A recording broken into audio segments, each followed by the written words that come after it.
سمجھ رکھتے۔ اور اللہ ایک اور مثال بیان فرماتا ہے کہ دو آدمی ہیں، ایک ان میں سے گونگا اور کسی کا غلام ہے بے اختیار و ناتواں کہ کسی چیز پر قدرت نہیں رکھتا اور اپنے مالک کو دوبھر ہو رہا ہے، وہ جہاں اسے بھیجتا ہے کبھی اچھی خبر نہیں لاتا۔ کیا ایسا گونگا بہرا اور وہ شخص جو سنتا بولتا اور لوگوں کو انصاف کرنے کا حکم دیتا ہے اور خود سیدھے رستے پر چل رہا ہے، دونوں برابر ہو سکتے ہیں؟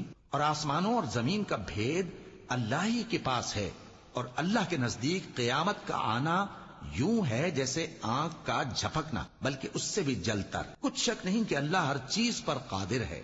اور اللہ ہی نے تم کو تمہاری ماؤں کے شکم سے پیدا کیا اس حال میں کہ تم کچھ نہیں جانتے تھے، اور اس نے تم کو کان اور آنکھیں اور دل اور ان کے علاوہ اور اعضاء بخشے تاکہ تم شکر کرو۔ کیا ان لوگوں نے پرندوں کو نہیں دیکھا کہ آسمان کی ہوا میں گھرے ہوئے اڑتے رہتے ہیں؟ ان